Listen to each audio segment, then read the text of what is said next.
গণ অভ্যুত্থানের বৈধতা গণভোট দিয়ে হয় না। আইনকে চূড়ান্ত অনুমোদন দেওয়ার জন্য গণভোট হতে পারে। সামরিক শাসকরা তাদের নিজেদের জায়েজ করার জন্য গণভোট দিয়েছিলেন। এই গণভোট চরিত্র কি হবে? সরকার এখানে তো জনগণের কাছে প্রশ্ন করবে। আত্মবিশ্বাসের ঘাটতি থেকে সরকার হা ভোটের পক্ষে প্রচার চালাচ্ছে, তো ভয় পাবে যদি না বললে কোনো বিপদ হয়। গণ অভ্যুত্থানের মধ্য দিয়ে যে পরিবর্তন হয়েছে, অর্থাৎ রাজনৈতিক দলগুলোর প্রতি এই সরকারের অনাস্থা আছে।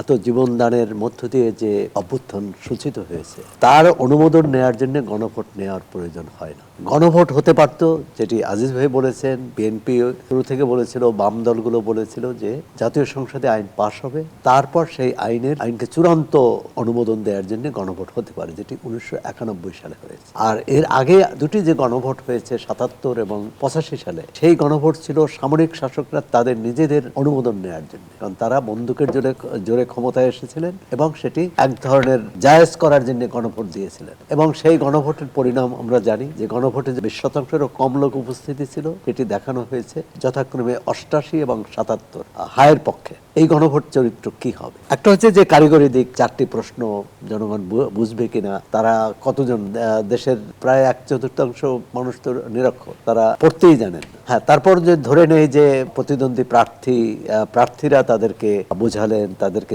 জানালেন যে কিভাবে ভোট দিতে হবে, কিন্তু প্রয়োজনটা কি ছিল? কারণ এটা বৈধতা, আন্দোলনের গণ অভ্যুত্থানের বৈধতা গণভোট দিয়ে হয় না।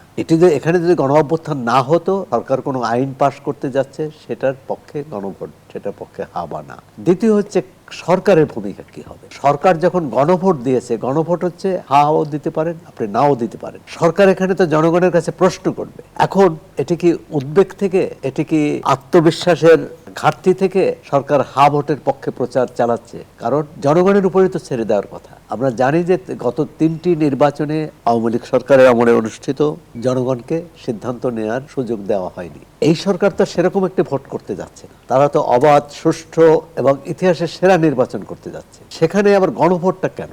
আর যারা নির্বাচিত হবে, 8 মাস ধরে আলোচনা হলো, 8 মাস ধরে একটা মতৈক্যে পৌঁছালো, সেই মতৈক্যে, অর্থাৎ রাজনৈতিক দলগুলোর প্রতি এই সরকারের অনাস্থা আছে, জনগণের প্রতি অনাস্থা আছে, যে কারণে তারা গণভোটের মধ্য দিয়ে নিজেদের বৈধতা দিতে চাচ্ছে এবং এক ধরনের শাসনতান্ত্রিক পরিবর্তনের কথা বলছে।